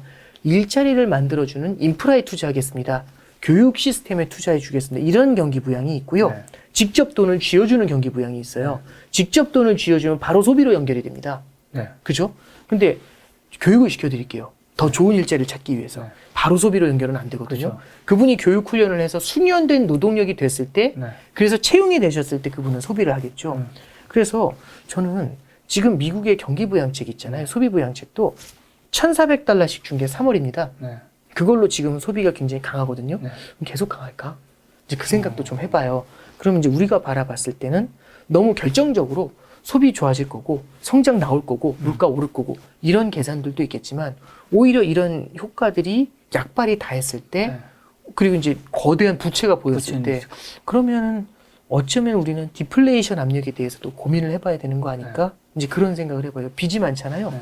그럼 기업들이 계속 투자를 할까요? 기업이 빚이 많습니다. 그러면 돈을 벌었을 때 제 생각에는 제가 기업은 빚을 갚을 것 같아요. 갚죠. 투자가 일어나는 게 아니라 빚을 갚아요. 네. 그러면은 투자가 일어나야 고용이 창출이 되고 고용이 창출이 돼야 소비가 살아나고 그렇죠. 소비가 살아나야 수요가 늘어나고 기업 투자가 늘어나고 이렇게 선순환으로 도는 거거든요. 이걸 만들어내고 싶은 건데 지금 보면은 빚이 너무 많잖아요. 네. 그러면 과연 이거를 쉽게 이겨낼 수 있을까? 저는 반드시 한 번 정도는 이런 네. 빚에 대한 공포를 한 번은 다시 한 번은 좀 느끼게 되지 않을까 싶고요. 네. 예, 이럴 때 이제 이 이런 그 마찰을 네. 이런 충격을 이제 넘어서기 위한 추가 부양책에 대한 가능성들도 저는 있다라고 생각합니다. 그럼 조금 먼 얘기지만 그런 디플레이션의 무서움을 보여주는 뭐 사례나 뭐 국가가 있나 한 개 정도? 뭐 이제 예를 들어서 일본 같은 케이스가 대표적인 케이스라고 볼 수 있죠. 네. 저는 경제학에서 이제 방금 전에 말씀드렸던 사례하고 되게 비슷한데요. 네. 경제학에서 그 경제학을 배울 때 금리를 낮추잖아요. 그럼 금리는 돈의 값입니다. 네. 돈의 가격이 낮아지면 너도 나도 돈을 빌려서 네. 그러니까 싸지잖아요. 그러면 싼 걸 빌려가지고 투자를 하게 돼요. 그렇죠. 금리가 낮아지면 투자가 일어나고 네. 투자가 일어나면은 고용이 창출이 되고 네. 고용이 창출이 되면 소비가 늘어나고 네. 소비가 늘어나면 수요가 늘어나면서 투자가 더 늘어나고 네. 이게 선순환이거든요. 그래서 네. 금리 인하는 좋은 거다 이렇게 배웠거든요. 네. 근데 일본에서는 어떤 일이 벌어졌냐면 부동산 버블이 터지면서 개인들이 거대한 빚을 지게 돼요. 금리가 내려갑니다. 금리가 내려가니까 일단 이자 부담이 좀 많이 줄어들었잖아요. 네. 월급은 일단 받으니까 이자 부담이 줄은 상태에서 월급은 받으니까 어떻게 하냐면 월급을 받는 대로 빚을 갚아요. 네. 그러니까 이 얘기는 뭐냐면 월급을 받아서 소비를 하거나 대출을 받아가지고 투자를 하거나 이게 아니라 네. 돈을 벌게 되면 버는 족족 대출을 갚아요. 네. 그럼 어떻게 되냐면 금리를 낮춰도 빚을 갚으니까 투자가 안 늘어납니다. 안 늘어나죠. 그래서 디플레이션 경제에 30년 동안 들어가 있었죠. 이게 일본의 대표적인 사례입니다. 네. 이게 그래서 우리가 이제 일본 경제를 디플레이션 불황이라고 얘기를 하는데 네. 일본만의 독특한 문제인가? 그건 일본의 사례야. 네. 그러지 않을 수 있죠. 네. 미국이라든지 전 세계 경제도 부채가 그만큼 늘어나게 되면은 네. 그 부담을 분명히 느끼게 될 수 있습니다. 네. 그럼 이제 우린 이런 생각이 들죠. 일본은 강한 부양책을 쓰지 않았기 때문이야. 엄청난 부양책을 썼어요. 그래서 일본은 GDP 대비 부채 비율이 전 세계에서 제일 높아요. 아. 우리나라가 지금 한 40, 50% 정도 하거든요. 네. 미국이 100%입니다. 네. 일본이 250%입니다. 엄청난 재정을 때려 넣었었어요. 못 일어나고 있잖아요. 네. 물론 이제 일본 얘기는 굉장히 많은 내용들이 네. 담겨 있지만 그럼에도 불구하고 이게 큰 틀에서만 이제 네. 간단하게 말씀드리면 대표적으로 디플레이션 불황에서 헤어나지 못했었던 그런 네. 나라다. 이렇게 좀 이 디플레이션 한 번 좀 빠지면 늪처럼 잘 못 나온다고. 되게 무서운 거죠. 예, 그게 헤어나기가 쉽지 않습니다. 사람들의 투자 심리 자체도 위축이 되죠. 네. 불황이 있을 거다라고 불황을 겪고 그리고 이제 빚이 많은 상태에서 디플레이션이 일어나게 되면 빚이 많은데 불황을 겪으면 정말 무섭잖아요. 그러면 기업들은 투자에 대한 본성을 잃어버리게 돼요. 네. 투자에 대한 본성을 잃어버린다는 얘기는 웬만해선 투자를 안 해요. 그래서 웬만해선 투자를 안 한다는 얘기는 이런 겁니다. 제가 이제 다른 데서도 이제 가끔 비유를 드는 건데 이런 거죠. 제가 이 샤프를 만드는 업자예요. 네. 이 샤프를 만드는 업자인데 이거 이제 지금 이거 생산 라인이 한 라인이 다 갖춰져 있어요. 근데 이게 어떤 드라마에 나온 겁니다. 대박 드라마에 나와서 네. 가장 인기 있는 연예인이 이 샤프를 쓴 거예요. 네. 그때 이 샤프가 엄청나게 인기가 끈 빨리 거죠. 만들어야죠. 그래서 막 사람들이 줄을 서서 이 샤프만 찾는 거예요. 네. 그래서 이제 작가님이 저한테 얘기하는 거죠. 빨리 이 샤프 생산 라인 10배로 늘리라고. 네. 그래서 이제 늘리려고 되게 팔랑귀라서 맞아 늘려야지 한 다음에 네. 생산 라인 늘릴 거 알아보고 있는데 저한테 정말 친했던 친구가 전화하는 거죠. 그런 다음에 얘기하는 겁니다. 그 드라마 다음 주에 끝나. 자, 그럼 어떻게 생각하세요? 저는 어떤 행동을 해야 될까요? 투자를 10배 늘려야 될까요? 아니요, 안 늘려야 될 것 같은데. 그렇죠. 무섭죠. 네. 무섭죠. 초과 수요가 있거든요, 지금. 네. 엄청난 인기거든요. 네. 못 늘리죠, 무서워서. 네. 무서워서 못 늘리죠. 그러면 언제 늘리게 되냐면 저는 빚도 많거든요. 못 늘려요. 근데 언제 늘릴 수 있냐면 드라마가 끝나고 1년이 지났습니다. 그런데도 다시 이 샤프만 찾아요. 그럼 작가님이 저한테 얘기하는 거죠. 아, 사람이 왜 이렇게 멍청하냐고. 작년에 투자했으면 대박 아니에요. 지금이라도 하라고. 그렇죠. 이 수요는 영원할 것 같다고. 네. 그럼 어떻게 할까요, 저는? 지금은 해야죠. 해야죠. 네. 본 거지 않습니까? 이 수요가 꽤 오랜 기간 만성적으로 있을 거라고 생각하잖아요. 네. 그래서 그 옐런 재무장관이나 파월 회장이나 고압경제라는 말을 써요. 고압경제라는 말은요, 정의상 뭐라고 나오냐면 초과 수요를 만든다고 합니다. 네. 초과 수요를 만들어서 기업들의 투자를 끌어내고 싶은 거예요. 네. 근데 그냥 초과 수요는 안 되고요. 만성적인 초과 수요를 만들려고 하는 게 고압경제입니다. 그러면 기업들이 투자를 하게 되겠죠. 그렇죠. 그럼 만성적인 초과 수요가 있으면 물가가 오를까요? 안 오를까요? 물가가 꽤 불안할 겁니다. 네. 그럼 그러면 둘이 모순이죠. 만성적인 초과 수요라고 했는데 네. 초과 수요 상태가 오래 이어져야 되잖아요. 네. 만성적이라면서요. 오래 이어져야 돼. 근데 물가는 2% 가까이 올라오게 하면 때리겠다면서요.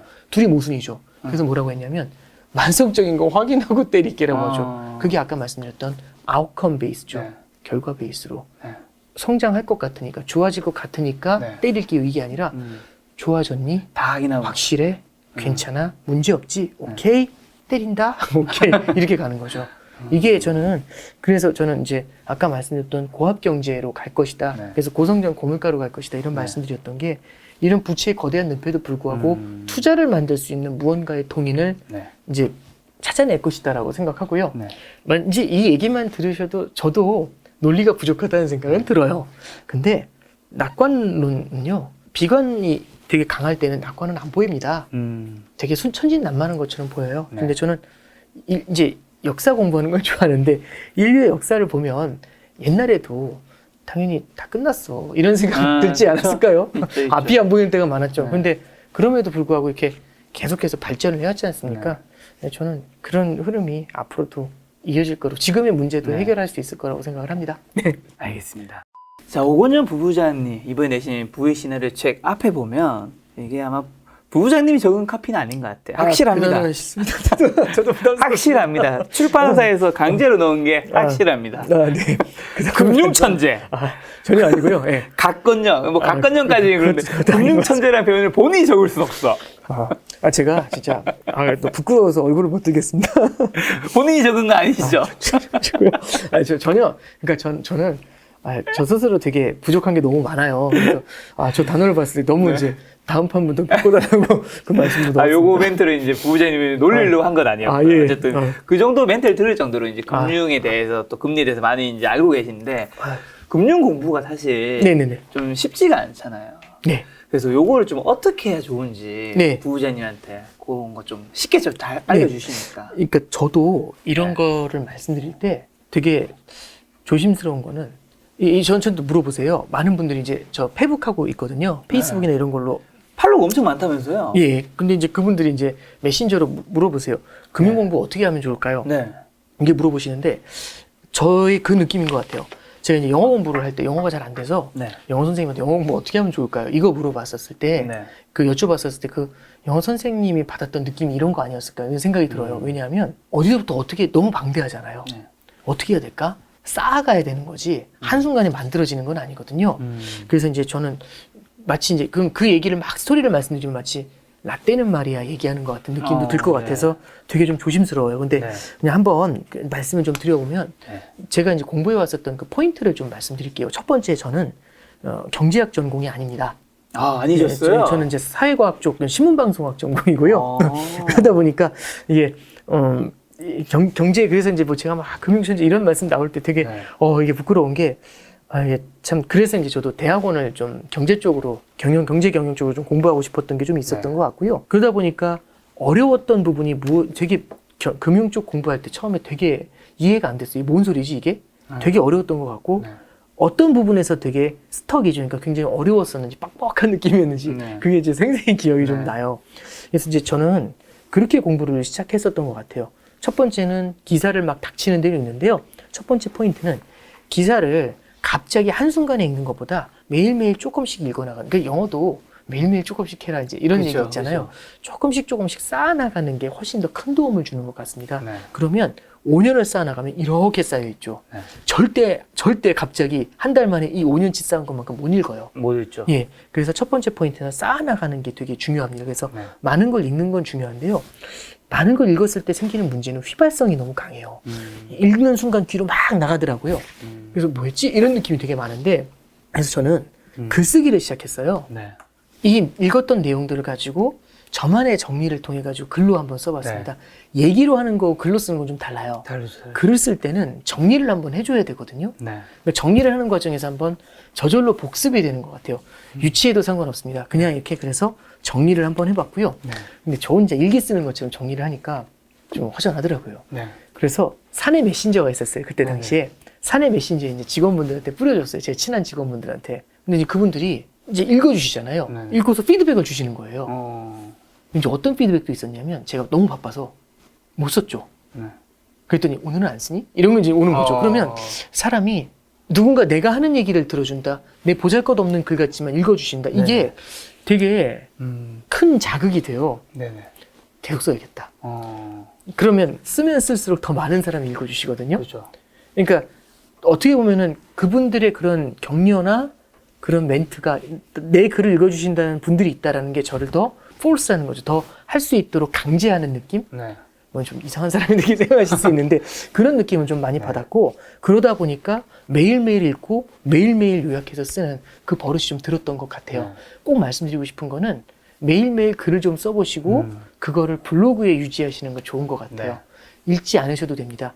만약에 그 레벨이 계속 올라오면 그 블로그에 들어오시려는 분들이 늘어날 것 같아요. 그러니까 블로그로 대박 나세요. 파워 블로거 되세요. 이런 얘기가 아니라 블로그를 유지한다는 거는 나 스스로를 강제하는 그런 힘은 되는 것 같아요. 유튜브는 너무 힘들 것 같고요. 아, 그 쉽지 않죠. 이건 좀 어려운 것 같고 블로그 같은 걸 유지를 하시면서 이제 스스로를 좀 이렇게 약간 좀 포스하는 것들, 조금 이제 좀 푸시하는 거 이런 것들은 좀 필요한 것 같아요. 그거를 꾸준히 이어가게 되면은 조금 더 많은 게 보이기 시작을 합니다. 조금 더 많은 게 보이면 저는 이제 그런 느낌이 들어요. 더 재밌어지더라고요. 그리고 요것도 알아야겠네. 요것도 알아야겠네. 이제 이런 생각이 막 들게 되더라고요. 그러면 또 그 분야에 대해서 더 이렇게 또 쌓아나가고 하니까 이제 좀 그런 것들이 좀 도움이 된 것 같고 지금 한순간을 쓸 때에는 되게 지루하고 재미없어 보여요. 근데 한순간을 쓰고 이게 블로그에 글처럼 남잖아요. 그러면은 이게 기억에 남지 않습니까? 그러면 하루하루가 쌓입니다. 그래서 이제 제가 아까 막 이것저것 말씀드릴 때 막 13년도 5월에 어떻고 막 이런 얘기 해드렸던 게 제가 머리가 좋아서 기억하는 게 아니라 그때 당시에 그런 얘기를 했었던 기억이 나요. 마지막으로 하나 더 말씀드리면 유튜브를 하셔라 이런 말씀은 아니고 저는 좀 운이 좋았던 게 그냥 사내에서 이제 강의를 할 수 있는 기회가 좀 많았어요. 그래서 글로 쓰고 블로그로 공유하고 강의까지 하면 뇌리에 남아요. 자동으로 이제 각인을 시켜버리게 되잖아요. 그래서 저는 뭐 이걸 누군가하고 대화할 수 있다면 더 좋은 것 같아요.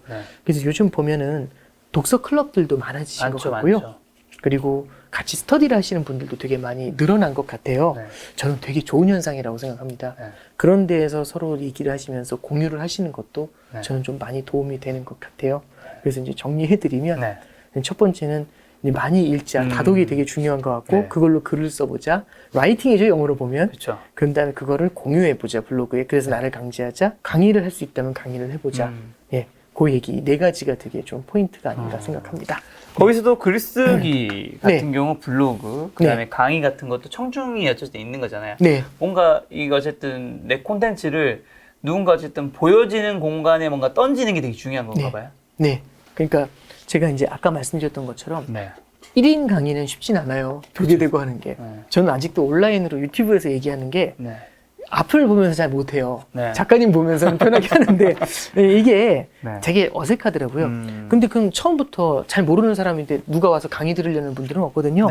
저는 그래서 아까 말씀드렸던 것처럼 스터디 클럽 같은 거는 경제 공부하러 모이자. 저는 너무 좋은 것 같아요. 그러면은 돌아가면서 해야 되잖아요. 그분들 앞에서 이제 발표를 해야 되는데 조금 더 재미있게 조금 더 멋들어지게 발표하는 것들도 저는 자신을 성장시키는 되게 중요한 포인트가 되는 것 같고 저는 비단 거시경제뿐만 아니라 주식이라든지 채권이라든지 그 외의 분야에서도 이런 형태의 공부 방법이 좀 필요하지 않을까라는 생각을 합니다. 그래서 왕도는 없다. 뭐 어디서 들어본 얘기 같지만 그냥 꾸준히 쌓아가는 게 흥미를 더 만들어내고 그런 게 가장 좋은 방법 아닌가 그렇게 좀 말씀드려봅니다. 그리고 또 뭐 책에는 보니까 한 10권 정도의 추천 도서를 하셨던데 이걸 다 할 수는 없으니 이 중에서 뭐 한두 권 정도 정말 좀 초보자분들을 위해서 저는 저기 있는 분들 중에서 그 제가 이제 추천해드린 10권 책 중에서 제가 만나뵌 분은 안근모 편집장님 정도인 것 같아요. 안근모 편집장님은 이제 근데 또 친한 정도는 아니고 박종훈 기자님 두 분을 뵀군요. 근데 친한 정도는 아니지만 박종훈 기자님. 그래서 뭐 광고를 하거나 그러는 건 전혀 아니고 그래서 오히려 책 중에서 옛날에 한번 추천을 했다가 절판된 책을 추천을 했던 적도 있어요. 그래서 이제 간단하게 말씀드리면 이게 뭐 그래서 뭐 전혀 뭐 책 광고는 아니고 저는 차현진 박사님 책 중에 부의 오디세이나 아니면 숫자 없는 경제학이라는 책이 있어요. 경제의 역사에 대해서 공부할 때 굉장히 큰 도움을 줍니다. 저는 그래서 숫자 없는 경제학보다는 근데 저기 초보자 분들은 숫자 없는 경제학보다는 금융 오디세이라는 책을 좀 먼저 읽어보시는 게 어떤가 이제 그렇게 좀 생각이 좀 되고요. 그 다음에 저는 그 에너지에 대해서도 이제 녹색 에너지 이런 얘기들 많이 나오는데 저기 추천 책 중에 보면 첫 번째 이제 에너지 빅뱅이라는 책이 있어요. 저는 에너지에 대해서 저도 그렇게 크게 관심이 있었던 건 아닌데 굉장히 깊이 있으시면서도 네. 되게 재미있게 쓰셨어요. 뵌 적 없는 분입니다. 네. 네, 그분이 쓴 에너지 빅뱅이라는 책도 제 생각에는 한번 좀 읽어보시면 네. 좋지 않을까. 뭐 일단은 그렇게 2권 정도 어. 먼저 좀 말씀드리고 사실 여기 10명 중에서 이제 김작가 TV 채널 출연하신 분도 몇 분 계시는데 아 그래요? 예. 이 중에서 한 건이 좀 특이했던 게 네. 김동주 이제 김단태님이라는 분이시죠. 김단태님, 예. 이제 절대수익 투자 법칙이라 해서 한마디로 그 책의 이제 이야기는 어쨌든 분산 투자를 네. 굉장히 강조한 책이잖아요. 네. 왜 요 책을 이야기하신 건 분산 투자가 그만큼 중요하다는 의미로 혹시 여기 넣은 걸까요? 레이 달리오를 많이 연구하신 분이고요. 저는 그 단태님이 김단태님이 네. 그 유튜브를 시작하기 훨씬 전부터 네. 알고 있었어요. 그러니까 뵌 적은 없는데 네. 최근에 한번 뵀습니다. 근데 네. 뵌 적은 없는데 이분을 어떻게 알았냐면 제가 이제 레이 달리오 거를 좀 공부하고 싶어서 네. 이제 블로그를 찾았었죠. 네. 레이 달리오에 있는 그 영문들을 갖다 실제로 한글로 번역을 해서 올리셨어요. 네. 그래서 저도 정말 도움 많이 받았습니다. 네. 그리고 이제 레이 달리오의 이제 올웨더 포트폴리오라는 게 네. 있거든요. 그거에 대한 내용들하고 이걸 ETF 베이스에서 어떻게 운용하면 되는지에 대한 내용을 담은 책이에요. 네. 그래서 아마 이제 제 책에서 4가지 투자 전략 이렇게 나와 네. 있는데 거기에 대해서도 많은 좀 도움을 준 그런 영향을 준 그런 내용이고요. 그리고 이제 실제 운용했었을 때 ETF로 운용할 때는 네. 한번 같이 한번 좀 네. 참고를 해보시면 어떤가 그렇게 좀 생각이 거기서도 듭니다. 한 가지 꼬리주면 좀 드리면 그 수많은 구루분들이 투자의 구루분들이 분산 투자 굉장히 네. 중요하다 이런 얘기 많이 하잖아요. 네. 사실 어떻게 일반 개인들 입장에서는 분산 투자하면 결국 수익률은 좀 많이 떨어지는 거고 저도 슈퍼개미분들 많이 인터뷰를 했는데 그리고 당연히 자선연사 대표도 인터뷰하면 그분들 하신 공동대 의견 중 하나는 주식으로 큰 부자가 된 사람들은 집중 투자와 레버리지를 했다. 근데 이제 그렇게 부자가 되고 나서는 이제 분산 투자를 하시죠. 네. 그 돈을 잃지 않기 위해서. 네. 그런 부분에 대해서 좀 어떻게 생각하시는지 궁금합니다. 저는 네. 뭐 물론 미래를 안다면 네. 분산 투자가 아니라 집중 투자하는 게 맞겠죠. 그렇죠. 그러니까 분산 투자를 하는 이유는 네. 잘 몰라서 그런 겁니다. 네. 미래가 이렇게 될 것 같아라는 거는 네. 확률 게임이죠. 그러니까. 그래서 그 시나리오로 갈 것 같아. 근데 아닐 수 있잖아요. 네. 갈 확률이 70%라고 생각하면 그 시나리오에 맞는 자산들을 넣고 아닐 확률 30%에 맞는 자산들을 넣습니다. 그럼 그 과정에서 이미 분산 투자가 되죠. 분산 투자는 미래를 모르기 때문에 하는 거라고 생각을 해요. 그리고 미래를 모르지만 그래도 투자에 계속해서 발을 담그고 싶다라고 했었을 때 우리가 할 수 있는 가장 좋은 방법은 분산 투자라고 생각을 합니다. 저는 그런 생각을 좀 해요. 뭐냐면 집중 투자를 했었을 때 예를 들어서 경험이 많지 않은 분들이 한번 깨지잖아요. 네. 그러면은 내 포트폴리오가 모두 파랗게 질리죠. 그럼 포기해요. 그쵸. 그 다음에 다시는 안 안 들어가요. 하죠, 안 하죠. 그러다가 이제 저점 찍고 막 올라가죠. 근데 만약에 분산 투자를 해놔서 다 깨질 때 빨간색이 하나. 예를 들어 달러가 막 뛰고 있어서 달러가 아주 뜨거워요. 그러면 걔가 진짜 비빌 언덕처럼 보여요. 그러면 이놈이 다 팔았는데 혼자 뛰잖아요. 네. 그럼 얘를 줄이면서 다른 자산들을 살수 가져가 있죠. 용기가 생기죠. 네. 저는 분산 투자는 멘탈을 잡아주는데도 굉장히 큰 도움을 준다고 생각을 합니다. 네. 구루분들은 저는 그런 것 같아요. 긴 흐름을 통해 가지고 경험을 했잖아요. 네. 그 많은 경험을 해보신 분들은 미래는 알 수가 없다. 브렉시트가 그렇게 될지 누가 알았겠고 트럼프가 당선이 될지 누가 알았겠습니까?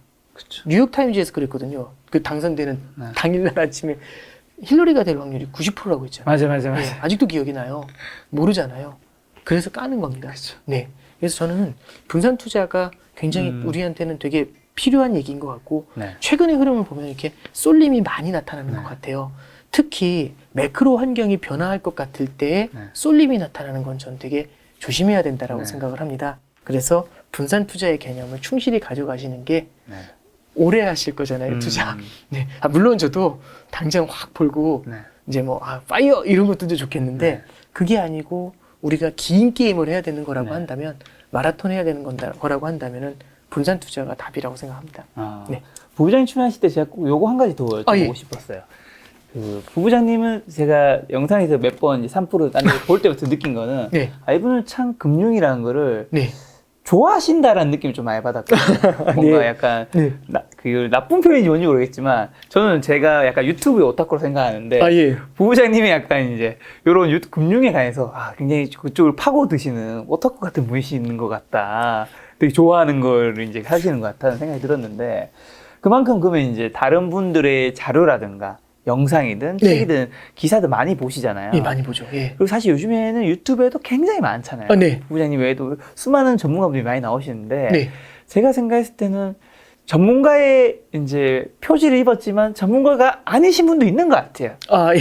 아무래도 너무 많은 분들이 나왔으니까 모두가 진짜 전문가 아닐 수 있는 거잖아요. 네. 그런 이제 뭔가 가짜 메시지와 뭔가 그런 것들이 있다 보면 시청자분들도 아 이제 좀 헷갈리는 거죠. 아, 예. 아, 이럴 때 저럴 때 했다. 어느 거 맞아야지도 잘 모르겠고 우리가 좀 어떻게 여기서 진짜 백일을 찾아낼까요? 메시지, 사람. 그러니까 저는 이제 그런 생각은 좀 들어요. 그러니까 유튜브에 나와서 말씀하시는 그 걷는 어디까지나 그냥 빙산의 일각이라고 생각합니다. 네. 그런 그 그림이 있잖아요. 그러니까 이 빙산이 이만큼 나와 있는데 밑에 이만한 게 있는 거. 그래서 그냥 그 모습만 보고 알 수는 없고요. 그러니까 뭐 저는 전문가가 아니지만 이제 예를 들어 이런 겁니다. 저도 어딘가에서 이제 대중적으로 말씀을 드릴 때 되게 러프하게 설명을 해드릴 때가 있어요. 네네. 왜냐하면 깊이 들어갔었을 땐 더 복잡해지고 끝도 없으니까. 그렇죠. 끝도 없는 경우들도 많거든요. 그 네. 배경에 대해서 막 설명할 때 예를 들어 양적완화다라고 하면은 되게 많은 설명을 해야 되는데 그냥 돈 뿌려요 이렇게 설명하고 지나가는 경우도 있거든요. 네. 근데 그게 오히려 더 나을 수도 있어요. 그렇죠. 왜냐하면 맥락 전체에서 중요하지 않을 때가 있거든요.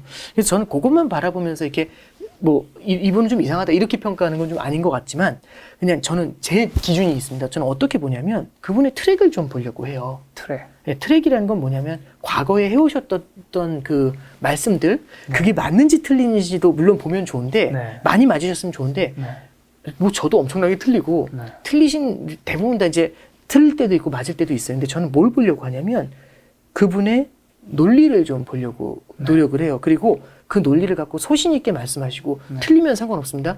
그분이 그 논리를 얘기하실 때는 그래도 나름대로의 타당한 얘기들이 있는 거잖아요. 저는 그분을 보고 그분대로 투자하고 싶은 게 아니라 네. 그분을 통해서 제가 뭔가 인사이트를 얻고 싶은 거죠.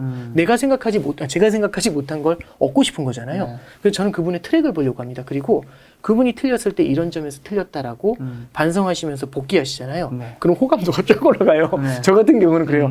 물론 이제 그 투자를 하시는 분들, 틀리는 사람은 필요 없어. 이러면 그건 저는 할 말이 없는데, 그러니까 사람마다 조금씩 다를 수 있지만 저는 그런 분들, 이제 말씀을 이제 자기의 로직으로 하시고 틀렸을 때는 틀렸다 인정하시고, 그래서 이렇게 바꿔볼게. 네. 이렇게 하시는 분들을 좀 많이 이제 선호하는 편입니다. 그렇죠. 그래서 저는 클리어, 이제 자기의 논리가 있는 분, 네. 그리고 이제 마지막으로 하나 더 말씀드리면은 사람마다 언어의 궁합도 있다고 생각을 해요. 좀 이상한 말씀 같지만, 네.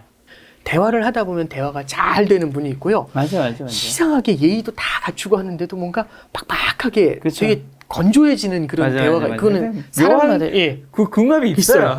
예. 그러니까 저도 어떤 분 앞에서는 막 까불기도 하는데 네. 또 어떤 분 앞에서는 한없이 이렇게 좀 뭐랄까요, 되게 계속 뭔가 이렇게 긴장되고. 긴장되기보다는 좀 이렇게 어색하고. 편해지지 않고 네. 그렇게 까불기가 힘들어지는 맞아요, 그런 맞아요. 분들도 있거든요. 그러니까 오랜 시간 네. 함께해도 안 되는 분들이 있어요. 유튜브도 똑같고 네. 책도 똑같습니다. 글을 읽다 보면 저한테 빡빡한 분이 분명히 있어요. 네. 내용이 너무 좋은데도 다른 분들이 다 좋다고 하는데도 그 소설이 저한테 빡빡한 경우도 있거든요. 그건 궁합이라고 생각해요. 그래서 저는 저하고 궁합이 맞고 자기랑 맞는. 아까 말씀드렸던 것처럼 네. 자신의 로직으로 저한테 인사이트를 줄 수 있는 분들 네. 그런 분들의 얘기를 좀 이렇게 깊이 읽어보시면 네. 하나만 더 말씀을 드릴게요. 영어 책을 볼 때도 저는 이제 조언 들었던 게 네. 영어 책 여러 권 보려고 하지 말고 한 권의 책을 10번 보라는 얘기 하셨던 기억나거든요. 저도 그게 도움이 훨씬 크게 된다고 봐요. 미드를 볼 때도 미드 하나를 10번 보라는 얘기가 아직도 기억이 나거든요. 저는 경제 공부할 때 똑같다고 봅니다.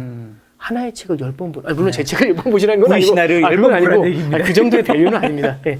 근데 이제 뭐 도움이 크게 되셨다라고 네네. 생각되시는 그 책이 있으면 3번, 4번, 5번 이렇게 보시면 읽을 때마다 새로워지는 네. 느낌을 좀 받으실 것 같아요. 네. 거기서 저는 좀 더 많은 걸 보실 수 있지 않을까 그런 생각이 듭니다. 자, 김 작가 TV에 이제 처음 나오셨는데 네.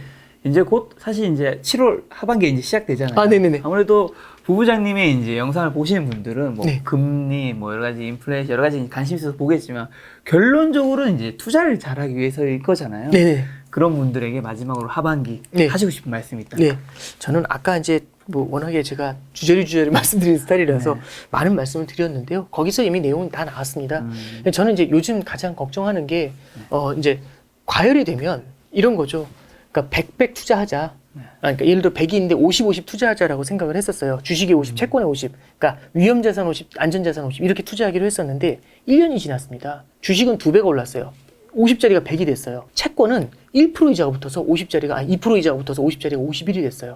그럼 어떤 느낌이냐면, 아, 분산 투자 잘했네. 원래 분산 투자면 151이 됐잖아요. 얘를 75, 70으로 나누는 게 정석이거든요. 이걸 리밸런싱이라고 해요, 포트폴리오에. 근데 이 시장이 과열돼 있고 계속해서 주가가 올라갈 것 같으면 이런 생각이 듭니다. 아니, 작년에 100을 주식에 넣었으면 됐잖아. 왜 이 이상한, 이 찐따 같은 이런 거에 왜 넣었을까? 이런 생각을 하게 되거든요. 그럼 어떻게 되냐면 그 51을 빼가지고 100에다 끼워요. 그러면 전부 151이 주식이 되거든요. 근데 그러다가 잘못 걸려서 아까 말씀드렸던 어항이 깨지면 이라는 말씀을 드리고 싶어요.